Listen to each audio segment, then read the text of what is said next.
was like a meter that was sort of like measuring, and old was on one end and odd was on another end, he would definitely have slid more to odd. He looked like a hamster.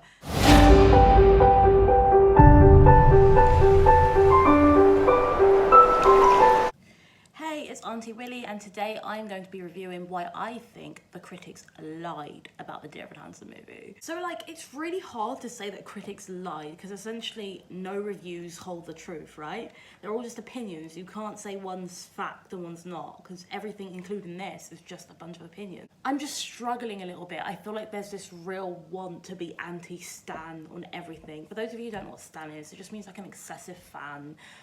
It like comes from the Dido song Eminem, where they talk about stan, this obsessive fan. That's where it actually comes from. A lot of people who use it don't even know that. So there's a fun fact with Willie. Oi, oi. And so everyone's sort of like trying to be anti it at the moment. I've said this before in previous vlog, that for some reason people enjoy it. It's like, hey, let's put up the funniest memes, let's rip this movie into shreds, let's talk rubbish about it because it's fun, let's not take into account the amount of work that's gone into it, the people who've bought their souls to literally make it happen. Like, I feel like one critic says one thing and everyone's like, ooh, la-di-la, let's get involved with that, and it's almost like the rest of the critics have to be just as bad. It's these other critics that keep up are like putting something out just as witty. I'm like, is it really as bad as people said? And honestly, no, it's not, and that's just the tea. I don't know if, speaking of tea, there was something in the one in America, because their public audience slated it, and for some reason we got it a month later. I don't know, I guess we weren't found. Our audiences don't seem to hate it, and I'm like, what's going on here? Why is there such a discombobulation between critics and public opinion even? Let's talk about it. Dear Evan Hansen is about a boy who suffers with social anxiety and lies about being friends with a kid who committed suicide. He befriends their family and gets caught up in the web of lies. It's sort of how that all unfolds and whether he comes clean, which is quite different to the stage show, by the way, for those who've never seen it. In the stage show, he doesn't come clean. Maybe he does. We just don't see it. Obviously, film and stage are different mediums, but if you don't see it, does it happen? It sounds like philosophy. I love a bit of philosophy. I feel like there were much differences between the stage and the film. I think ultimately they stuck to the narrative. There were some songs that were omitted. I know people were upset about Anybody Have a Map. I was personally upset by Good For You. I was like, no, this is a song where we see people actually react to his bad behaviour. So in a weird way, it feels like accountability. And it felt strange that that song where we had seen this person with social anxiety, which some people felt was sort of used as a scapegoat for him to accepting accountability, where it's like, no, people who have social anxiety can also accept accountability. We can also be wrong. We can also just be bad people. We can be this, you know. And so a lot of people found flaws in the storyline to start with, you know, but yeah, I gotta be careful how I word this, you know. We live in a super PC world where, you know, you sneeze wrong and someone's gonna complain about it. So I hope I discuss this in a way that appeases all, and to be honest, you can't appease all, so if I can't, who cares? So Does Anybody Have a Map was omitted, and quite frankly, I didn't miss it because it's the opening number, and once it just doesn't happen in the beginning, it's kind of like, oh well, life goes on. You know, it's kind of like, who cares now, it's done. But Good For You, I still missed, and that's mainly because of how I think some of the artistry, cinematography and their decisions were in how this thing was actually filmed. Like, a lot of the times they would cut between loads of different scenes, like at least 5 different settings, just to, you know, allow one song to happen. It's kind of like music video-esque, and every now and then, like in some other musicals, you sort of get a glimpse into another setting, but we kind of felt like these sort of like co-settings were really part of the song, and I like that. They did it so well, and so I thought, oh my god, Good For You would be perfect, because you would have all these different people with all these anti-Evan emotions, and that would really, really work well, but it didn't happen, and I still miss that, but not as much after watching the movie. I thoroughly enjoyed it, by the way. I'm just going to get that over and done with. I think the critics lied. I feel like they fed into this new era of just slating stuff, slating art, which is so weird. Like, yay, artist back after 2 years and now we're gonna ruin it. Like, it's not as bad as people are going on about. Like, no, it's just, it's not a thing. Amanda Stenberg, forgive me, was good. I don't think she was great. I don't think she was great in general. Like, I could have, no offense, imagined someone better playing the role. But the role in general, I don't feel like Elena is a role that's been fed enough. She kind of feels under-seasoned, which is ironic because she's always played by a black person and we know how to season our food. I feel like they tried to give her more depth in the film, you know. We got a little bit of a glimpse into who she was, why she cared so much, and she spoke openly about her own mental health issues, and it felt like a reach, I can't lie. You know, I want to be the person who goes, oh, like, I love that. Like, it's really nice to see, you know, two different versions of people. Someone who's, like, so outwardly socially awkward and unable to, you know, I guess hide some of their illnesses, and someone who finds a way to hide it so much, and yet they both are completely sort of like neutralized by the fact that they're still suffering with similar things. And I thought, okay, cool, I like where they're going with this. It's kind of saying mental health issues are non-discriminatory, right? Anyone can have them. But I still felt it was a little forced. I was like, oh no. But it kind of justified her song, and so I like the song. So it's fine, whatever, we'll let that go. By the way, this is like a sort of just because. The semiotics, I don't know if you guys saw, like, the walls in the schools would have, like, you know, like an LGBT flag or like a diversity is great, like in the corner. They were really trying with messages. Like, it wasn't like a random product placement. It kind of felt like there was underlying messages about the world in general. They were really trying to just give out good stuff. I could see it, the walls, the people tried. I mean, like, let's get into Ben, right? Like, it's Dear Evan Hansen. How do you discuss Dear Evan Hansen without talking about Benny Boy? I asked people, like, what sort of questions did you want me to sort of address and things that you want me to address in this review, and almost every single one of them said, let's talk about his age. Like, does it affect it? Is it weird? So Ben didn't look young, right? I'm not gonna say he looked young. He didn't look as old as I thought he was. You know, you sort of have that initial shock with the trailer, but I don't know, maybe it's sort of marinated in my head now, so the shock had worn out. But I wasn't like, oh, like when I saw him walking down those corridors. He kind of gave more creepy uncle vibe, but at least like the youngest brother in the family, you know what I mean? Like, he wasn't the oldest.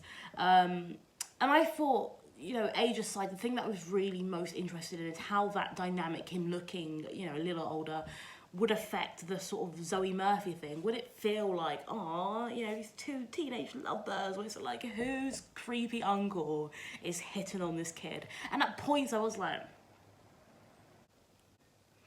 wouldn't say it affected it as much because Ben, oh God, we know he's a great singer, right? That's like, it goes without saying, no one can come for his voice. Like, you can come for whatever you want to come for, but when it comes to his voice, sit down, like, take several seats. I'll even grab one for you.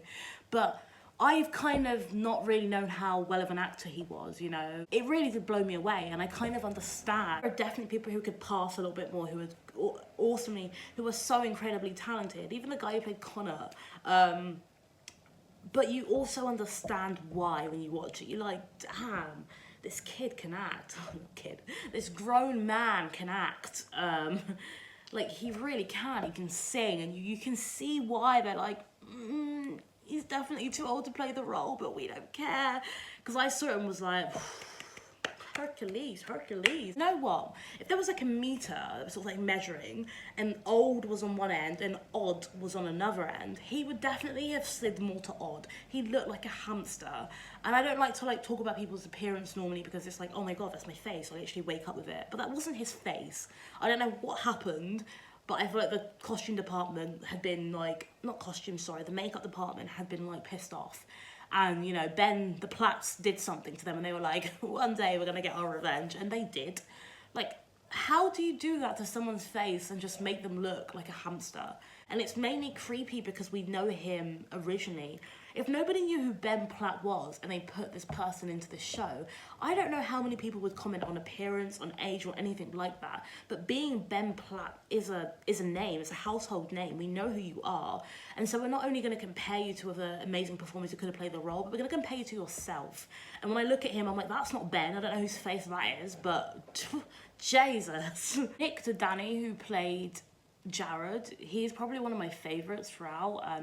He is a brilliant actor, right? We never really heard him sing, and I guess it's because he's not the strongest singer, I don't know. He is like a very, very strong actor. Like, I've seen him in, what was it, Atypical, and it was quite interesting for those of you who've watched Atypical. If you haven't, it's a story about a boy who has autism called Sam, and he plays his best friend, and it's a sort of mirrored dynamic. His comedic timing was insane.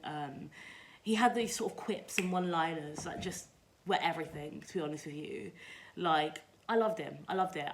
Jared's gay, if anyone cares. They just sort of just like made it happen because why not? Who cares? I like that they made these changes, and they're like subtle changes that don't really change the arc of the story. And I think that was the point, that, you know, we can be more inclusive with our art, and you know, Nick is also Asian. You know, we can be more inclusive of our art in general, and it actually doesn't change the plot or change the storyline at all. So there were messages there were things that were happening. You Will Be Found was absolutely insane. Like, I cried my eyes out. I'm sure we all, for those of you who didn't crumble straight away, we all cried at the same point. It's when the dad finally broke down. It was so beautifully told, you know. I knew it was going to be, because it's that sort of like internet world, right, and how they were going to display that. And I love the fact that it sort of happened how I imagined it would, but even better. It was just so gorgeous. And the internet and the role that it played in this whole sort of movie just felt a little bit more darker and more, wow, mirror, like a mirror on society. You kind of see the dark side of the internet when they blame the Murphy family, and it's all like, oh my gosh, why are they even asking for these donations when they're rich? And you're like, why are these people saying this? But you also know that this absolutely does happen. It feels disgusting to watch, but you're like, this actually does happen in the real life internet that I'm on. A lot of people had problems with this narrative, and that's a lot of things that the critics critiqued. And it was that, you know, why are we making Evan seem like this, you know, victim? Why are we victimizing someone who made some awful decisions? And I don't hate that they did that. You know, it doesn't offend me that they made him a victim. And the reason why it doesn't offend me is because I think, especially in the movie version, you can kind of see how it happened. Grieving mum who's just lost her son really needs that truth, you know, a false truth. And as he sings at the end, you know, you want to believe it's true, so you make it true. You know, he thinks he's doing the right thing. I feel like the critics lied, because it just wasn't that bad. It was actually good. Like, the movie was actually good. And again, this is just my opinion, but I feel like the critics played a huge part in destroying this. They really, you know, riled up people who just wanted to hate something, because people just want to hate stuff now. We're living in that society where people actually want to hate stuff. I don't get it. But it wasn't that bad at all. Like I said, I think it was good. I think there are a lot of things that they could have done better. I still think the balance of how the narrative actually dealt with Evan could be challenged a little. I still think... But you know what? What's a huge change is that towards the end, Evan actually confesses, and then he makes a conscious effort to find out about Connor and actually, you know, learn his favourite books. And so he has this sort of like redemption story that nobody actually asks for. I don't hate them for it, you know. I didn't feel like, oh my God, no, you should have let this guy suffer. I think that's the point. I think that's the message. It was said through sort of the parents of, you know, one boy was enough. Let's not make... We don't have to hate everyone. And just because someone does something wrong, even something as terrible as that, they shouldn't pay with their own mental health. I think that's the point of the movie. And I don't disagree with that message, is that nobody should feel so bad about something they did that they should deserve to be, on a mass scale, destroyed. I don't think that's worth it. Like, if they commit a crime, like a really horrible, dangerous crime, go to prison. But if they do something that's consciously bad or morally bad, like, oh, I've made up a lie and I got confused, blah, blah, blah, sure, you know, you deserve to have some people hate you, but you don't deserve to be destroyed. You deserve a second chance. You should be able to get on with your life. The biggest punishment should be your own guilt. And I think that's an important message to do. Like, no one's perfect. Not everybody, you know, messes up on that scale, but everybody has the potential to, and that's quite important. But yeah, overall, I would 100% watch this again. I'm actually hoping it moves to stream pretty quickly, because I will purchase it and I'll watch it again and again and again, because I felt things. I cried.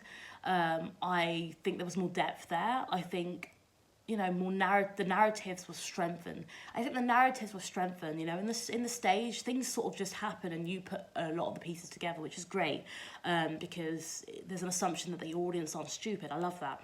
And the movie kind of filled in a lot of blanks. Not even filled in, they made up a lot of blanks that we honestly didn't ask for. Like, we didn't ask for a redemption story, we didn't ask for Elena to you know, divulge her mental health issues. These are their own choices, and we sort of just ran with them. And I don't hate them, I don't agree with all of them, but ultimately the critics worked way too hard to destroy this movie, and I think it was something that they were always going to do, regardless of what came out. I think it's a perfect example of why, honestly, we need to diversify the people who are actually critiquing movies and critiquing things in general, because I can assure you they all look the same. I don't know who they are, I don't know what they look like, but I have a feeling they don't look like me.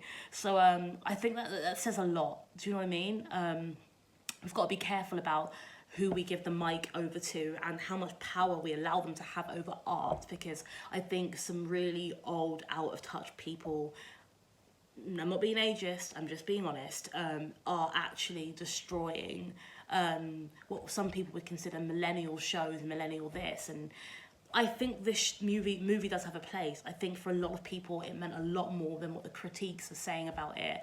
When I watched it, I wasn't in a particularly great mood either. I was like, oh, I'm not in a good mood, and I needed that. It was like cathartic for me. I was like, oh, I've had a hard day. Like, I really needed it, and so I can't critique something that moves people that much, you know. And sometimes art is about how you feel, as opposed to all these mini, you know, little things that in hindsight don't matter if you feel something.